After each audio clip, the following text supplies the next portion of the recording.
Hello అందరికీ. ఈరోజు మన కిచెన్లో రెసిపీ వచ్చేసి పెరుగు ఉప్మా. ఈ పెరుగుతోటి ఉప్మాని చాలా సింపుల్గా, చాలా టేస్టీగా, చిన్నపిల్లలు కూడా చాలా ఇష్టంగా తినేలాగా ఎలా ప్రిపేర్ చేసుకోవాలనేది ఇప్పుడు మన వీడియోలో చూద్దాం. చూడండి, ఈ ఉప్మాని చూస్తుంటేనే ఎప్పుడెప్పుడు తినేయాలనిపిస్తుంది కదండి. మరి ఈ ఉప్మాని ఎప్పుడు ఒకేలా కాకుండా ఇలా కొత్తగా ట్రై చేసి చూడండి. చాలా అంటే చాలా టేస్టీగా ఉంటుందండి. మరి ఈ పెరుగు ఉప్మాని ఎలా చేయాలనేది లేట్ చేయకుండా మన వీడియోలోకి వెళ్ళిపోదాం. ముందుగా 2 పచ్చిమిర్చిని, అలాగే ఒక చిన్న అల్లం ముక్కని, ఒక మీడియం సైజులో ఉన్న ఆనియన్ని, అలాగే ఒక మీడియం సైజులో ఉన్న టొమాటోని తీసుకొని వీటన్నింటినీ కూడా శుభ్రంగా వాష్ చేసుకోండి. ఇప్పుడు వీటిని ఇలా సన్నగా చిన్న ముక్కలుగా కట్ చేసుకోండి. ఇలా అన్నింటినీ కూడా ఈ విధంగా సన్నగా చిన్న ముక్కలుగా కట్ చేసుకొని వీటన్నింటినీ రెడీగా పక్కన ఉంచండి.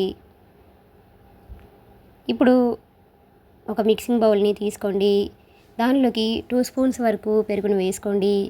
ఇక్కడ పెరుగు అనేది మరీ పులిసిన పెరుగు కాకుండా ఇలా నార్మల్గా ఉన్న పెరుగుని తీసుకోండి. ఇప్పుడు ఈ పెరుగుని స్పూన్ తోటి బాగా మ్యాష్ చేయండి. పెరుగులో గడ్డలేమీ లేకుండా ఇలా బాగా మ్యాష్ చేసుకొని తీసుకోండి. దీనిలోకి సన్నగా కట్ చేసి ఉంచుకున్న అల్లం ముక్కల్ని వేసుకోండి.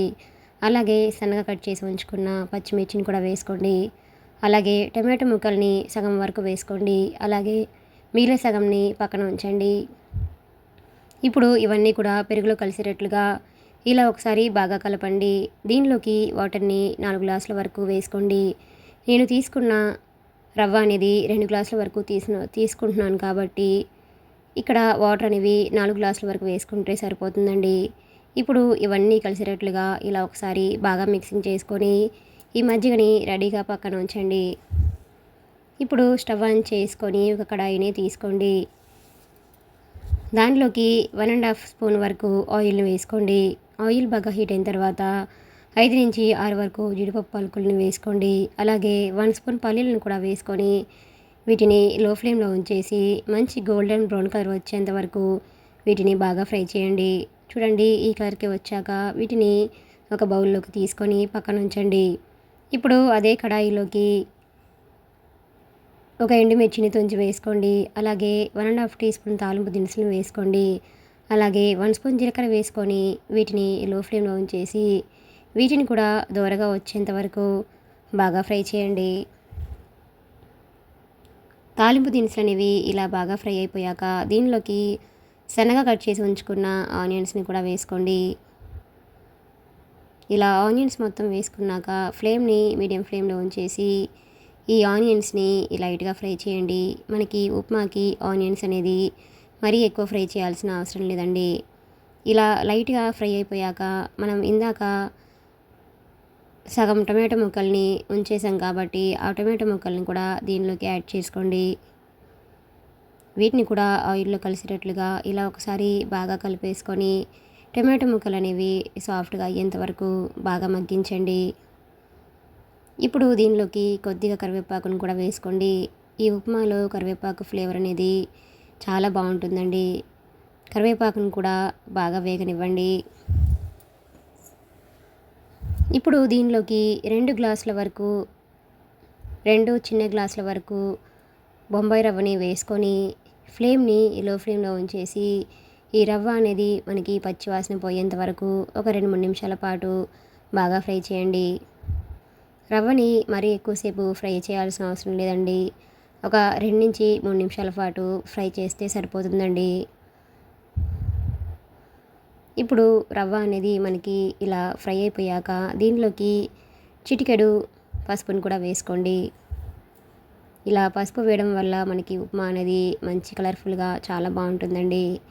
ఇప్పుడు దీనిలోకి మనం ముందుగా ప్రిపేర్ చేసి ఉంచుకున్న మజ్జిగని కూడా దీనిలోకి వేసుకోండి. ఇప్పుడు దీనిలోకి మీ టేస్ట్ తగ్గట్టుగా సాల్ట్ని కూడా యాడ్ చేసుకొని దీనిని ఒకసారి ఇలా బాగా కలపండి. ఫ్లేమ్ని మీడియం ఫ్లేమ్లో ఉంచేసి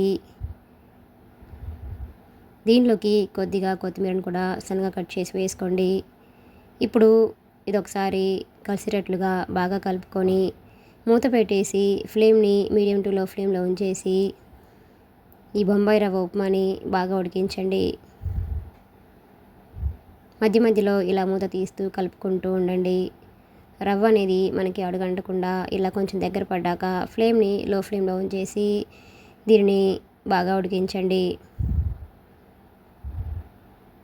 చూడండి, రవ్వ అనేది మనకి ఇలా బాగా దగ్గర పడ్డాక ఇప్పుడు దీనిలోకి మనం ముందుగా ఫ్రై చేసి ఉంచుకున్న జీడిపప్పుని అలాగే పల్లీలను కూడా దీనిలోకి యాడ్ చేసుకొని మరొకసారి బాగా కలిపేసుకొని స్టవ్ ఆఫ్ చేసుకోండి. అంతేనండి, ఎంతో టేస్టీగా ఎంతో ఈజీగా ఉండే పెరుగు ఉప్మా అనేది మనకి రెడీ అయిపోయినట్లే.